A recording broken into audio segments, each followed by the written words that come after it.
Olá, bom dia, feliz semana a todos, graça e paz. Vamos, em nosso estudo de hoje, no projeto da Jornada Bíblica Despertar com Deus, aprendermos as lições do capítulo 31 do livro de Gênesis, que nos traz o tema Jacó e Labão e a volta para a terra prometida. Gênesis 31 enfoca a saída de Jacó da casa de Labão, seu sogro, e também o confronto entre ambos. O capítulo explora os temas de honestidade, justiça e fidelidade, destacando a importância de ser honesto nos negócios e também a proteção e fidelidade de Deus com seus filhos e com o seu povo. Então nós vamos à análise dos comentários destes versículos. São 55 versículos neste capítulo. E em cumprimento à promessa que Deus fizera, lá no capítulo 28, o Senhor levou Jacó de volta à terra prometida com grande riqueza, às custas e Labão e acima da oposição do mesmo. Deus permaneceu firme às suas promessas, apesar das maquinações de Jacó e da idolatria pagã de sua casa. Vamos corrigir aqui das maquinações de Labão, que mudou várias vezes o salário de Jacó. Verso 1, Jacó ouvia, Jacó reparou na atitude de seu sogro, bem como de seus cunhados, os filhos de Labão, que agora a situação estava ficando realmente insustentável. Então Deus falou a Jacó para que ele voltasse a Canaã. Todos os sentidos dispararam o alarme da mudança de situação. Os filhos de Labão, que aparecem pela primeira vez na história, reclamam do estrangeiro. No verso 3, torna a terra.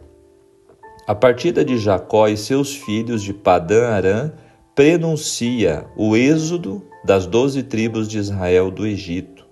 Eles vão em resposta a um chamado de Deus para adorar na terra de Canaã. Eles despojam o inimigo de sua riqueza. Eles são perseguidos por forças superiores e salvos por intervenção divina.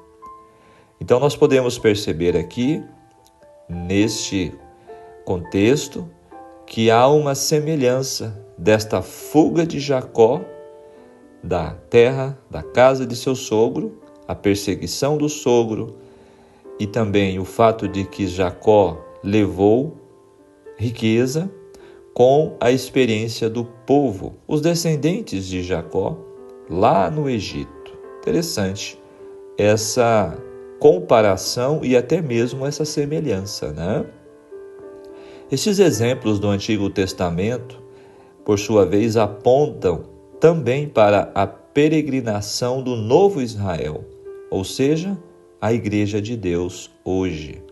Somos peregrinos, forasteiros nesta terra e em breve também seremos levados daqui. Verso 4 nos diz que então Jacó mandou vir suas esposas. Jacó finalmente começou a responder com pronta obediência, responder à ordem de Deus. Verso 4, esta é a primeira vez que Lia e Raquel concordam com um plano de ação. Juntas, o retorno a Canaã não é somente uma necessidade, devido à alteração das condições, mas também uma resposta à ordem de Deus. que, como sempre, é seguida de uma promessa divina. Comentando o verso 7, Jacó então descreve as 10 vezes que seu sogro mudou o seu salário. O número 10 significa aqui plenitude. Jacó talvez esteja deplorando a magnitude da desonestidade de Labão. Então, no verso 9, Deus tomou, através de seu comportamento desonesto para com Jacó, Labão ficou sujeito a maldições da aliança. Agora o verso 15, consumiu tudo que nos era devido. Esta frase ocorre em contextos sociais semelhantes nos textos mesopotâmicos de Nuzi. Legalmente, pelo menos parte da compensação recebida pelo pai, quando cedia a filha em casamento, deveria ser dada à própria filha, ou seja, o dote que era pago, né? Então, agora o verso 17 a 21, nós vamos notar a descrição completa da visão divina comparada à breve visão no verso 3. No verso 19, aqui apresenta-nos ídolos do lar. Ídolos pequenos, portáteis, associados frequentemente com deuses ancestrais ou padroeiros. Olha que coisa terrível. Estes ídolos domésticos, na cultura, era muito importante e seu desaparecimento significava problemas. Uma vez que eles eram parte da herança, pode ser que Raquel os considerava como seu direito de herança, especialmente considerando que elas não tinham recebido nada. Aqui nós encontramos um pecado de Raquel por ter furtado. Primeiro porque já era idolatria de seu pai. E agora Raquel, ainda para piorar a situação, ainda furta os ídolos de seu pai. Os tabletes de Nus indicam que os terafins, esses pequenos ídolos, é provável que Labão não tivesse nenhum herdeiro varão ao tempo da vinda de Jacó para a sua casa.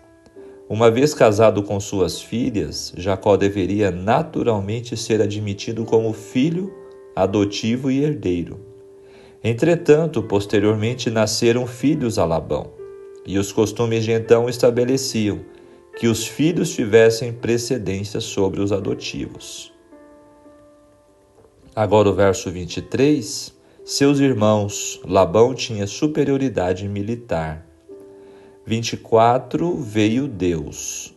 Deus soberanamente protegeu mais uma vez seu servo Jacó, assim como tinha feito com Abraão e Isaque. Agora, os versos 25 a 42 nos traz o diálogo entre Labão e Jacó, cheio de acusações e suposições. Labão foi muito longe para encontrar os seus ídolos caseiros, mas não pôde encontrá-los devido à esperta ação de Raquel. De acordo com as leis posteriores sobre menstruação, no Levíticos 15, porque Raquel disse que não poderia ir até seu pai ou se levantar do camelo, pois estava exatamente no período menstrual. Então, ela argumentando isso, estava, na verdade, ridicularizando estes deuses. No verso 27, alegria e harpa. Novamente, Labão apelou para o costume, desta vez reclamando que o ritual costumeiro de despedida não havia sido seguido. No verso 39, sofri o dano. De acordo com as leis antigas que especificavam as responsabilidades dos pastores, como as que estão no Código de Hammurabi, Jacó não deveria ser responsável pelas perdas. Comentando versos 38 a 41, Jacó conseguiu excelente folha de serviço como pastor de ovelha. O Código de Hammurabi, naquele período, estabelecia que o pastor teria de fornecer uma lista dos animais que lhe fossem confiados. Alguns poderiam ser usados para alimentação. Ele não ficava responsável pelo que fosse devorado por leões ou mortos por raios. Do pastor, porém, esperava-se que devolvesse o rebanho com razoável incremento e que pagasse em dobro as ovelhas perdidas por negligência. Agora, 43 a 55. Apesar da atitude agressiva de Labão, Jacó e seu sogro entram em concerto, que resolve a questão entre eles. Uma pedra é estabelecida como uma coluna, e uma pilha de pedras é juntada. Seu nome é incluído tanto em aramaico como no hebraico. 42. O temor de Isaque.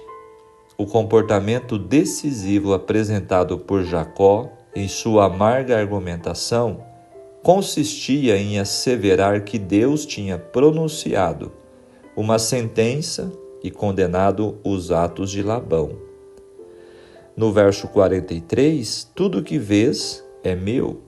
A reivindicação de Labão mostra que o temor de Jacó era justificado. Realmente, Labão não era um homem honesto e por isso podemos perceber que Jacó preferiu fugir do que se despedir. Isso evidencia nesta declaração de Labão. Verso 46, a antiga praxe de tomar uma refeição para afirmar um compromisso é bem conhecida. O que eles fizeram aqui? 47, 49, Mispa significa ponto de vigilância. A ereção de uma coluna tinha por objetivo indicar que ficava estabelecida uma linha divisória através do qual nenhum dos compromissos haveria de passar com intuitos hostis. Agora o verso 53, o Deus de Abraão, Naor, o pai. Labão, o pagão, aparentemente considerava o Deus de Abraão como um dos deuses de sua família. Tera, o pai de Abraão, e Naor foi provavelmente um adorador da lua lá em Ur dos Caldeus. E agora o verso 54. Irmãos, nesta passagem poderá ter a significação de parentes próximos, referindo-se provavelmente aos filhos de Labão. Foi uma lição aqui neste capítulo, neste episódio de fé para Jacó, ouvir como Deus tinha advertido a Labão para não vingar-se de Jacó. Não foi a astúcia de Jacó, mas foi o cuidado de Deus que o salvara. Eis a importante lição para nós aprendermos neste episódio, neste incidente ocorrido entre o sogro Labão e o genro Jacó. Percebemos que Deus sempre está cuidando dos detalhes, né? Agora, o que diz o Espírito de profecia dentro do estudo de hoje? Jacó e Labão. Jacó teria deixado o seu enganoso parente muito tempo antes, se não fora o receio de encontrar-se com Esaú. Agora via ele que estava em perigo por parte dos filhos de Labão, os quais, olhando para a sua riqueza como se fora deles, poderiam procurar apossar-se dela pela violência. Olha a situação que chegou Jacó. Achava-se em grande perplexidade e angústia, não sabendo que rumo tomar. Mas, lembrando-se da graciosa promessa de Betel, levou o seu caso a Deus. Olha que importante. Exemplo para nós. Jacó buscou a direção de Deus neste momento de incerteza, de perplexidade, e procurou a direção da parte de Deus. Em um sonho foi respondida a sua oração, que vimos no verso 3. Torna a terra dos teus pais, a tua parentela, e eu serei contigo. A ausência de Labão ofereceu assim a oportunidade para a partida. Os rebanhos e o gado foram reunidos depressa e mandados adiante, e com suas mulheres, filhos e servos, Jacó atravessou o Eufrates, apressando-se para Gileade, nas fronteiras de Canaã. Depois de 3 dias, Labão soube da fuga deles e pôs-se em seu encalço, alcançando a multidão no 7º dia de viagem. Olha, já estava longe, hein? Estava ardendo em ira, resolvido a fazê-los voltar, o que não duvidava poder fazer, visto que seu grupo era muito mais forte. Os fugitivos estavam, na verdade, em grande perigo. Olha só. O não haver ele levado a efeito seu plano hostil foi devido ao fato de que Deus mesmo interviera em proteção de seu servo Jacó. Poder havia em minha mão, disse Labão, para vos fazer mal, mas o Deus de vosso pai me falou ontem à noite, dizendo: guarda-te que não fales a Jacó nem bem e nem mal. Isto é, ele não deveria obrigá-lo a voltar, ou instar com o mesmo, mediante propostas lisonjeiras. Labão tinha retido para si o dote matrimonial de suas filhas e sempre tratara Jacó com engano e aspereza, mas, com uma dissimulação característica, censurou-o, agora pela sua partida secreta, a qual não dera ao pai oportunidade de fazer uma festa para a partida, ou mesmo para dizer adeus às suas filhas e filhos delas. Em resposta, Jacó apresentou claramente o procedimento egoísta e ambicioso de Labão e apelou para ele como testemunha de sua própria fidelidade e honestidade. Se o Deus de meu pai, o Deus de Abraão e o temor de Isaque não fora comigo, disse Jacó, por certo me enviarias agora vazio, ou seja, sem nada. Deus atendeu a minha aflição e ao trabalho das minhas mãos, e repreendeu-te ontem à noite. Labão não pôde negar os fatos apresentados e propôs, então, entrar em um concerto de paz. Jacó consentiu na proposta e uma pilha de pedras foi erguida como sinal do pacto. A esta pilha deu Labão o nome de Mispa, torre de vigia, dizendo: atente ou vigie o Senhor entre mim e ti, quando nós estivermos apartados um do outro. Disse mais Labão a Jacó: eis aqui este mesmo montão, e eis aqui essa coluna que levantei entre mim e ti. Esse montão seja testemunha, e esta coluna seja testemunha, que eu não passarei para lá, e que tu não passarás para cá, para mal. O Deus de Abraão e o Deus de Naor, o Deus de seu pai, julgue entre nós. E jurou Jacó pelo temor de seu pai Isaque.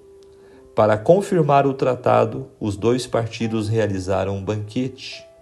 A noite foi passada em comunhão agradável, e ao romper da aurora, Labão e seu grupo partiram. Com esta separação cessou todo o traço de conexão entre os filhos de Abraão e os moradores da Mesopotâmia. Patriarcas e Profetas, a partir da página 193, está esse texto explicativo desse episódio do capítulo de hoje. Muito bem, este estudo, então, capítulo 31, nos apresenta esta situação difícil que Jacó enfrentou em família, agora com seu sogro, seus cunhados, e a importância de buscar a direção de Deus para resolver os conflitos, os problemas e saber a direção a seguir, né? Muito bem. E então, aplicando para as nossas vidas hoje, nós precisamos aprender com Jacó a buscar a direção de Deus também para a nossa vida, para a nossa família, sempre procurando honrar nosso Deus, o nosso compromisso com Deus. A jornada é difícil, o caminho é estreito, mas grande e sobremodo poderoso é o Senhor que nos guia e nos diz: quando te desviares para a direita e quando te desviares para a esquerda, os teus ouvidos ouvirão atrás de ti uma palavra dizendo: este é o caminho, andai por ele. Isaías 30, verso 21. O pensamento para nossa reflexão do dia: os conflitos familiares, os problemas humanos não são capazes de impedir as ações de Deus na história da humanidade. Amém?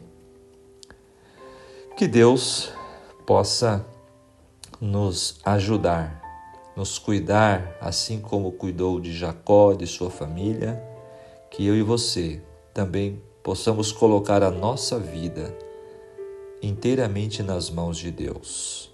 Você que está acompanhando este estudo, pode ser que esteja passando por momentos difíceis, de incertezas, momentos de angústia, como Jacó passou. Saiba que nada é mais seguro na vida do que a certeza de que Deus guia seus passos. Que Deus te abençoe. Vamos orar.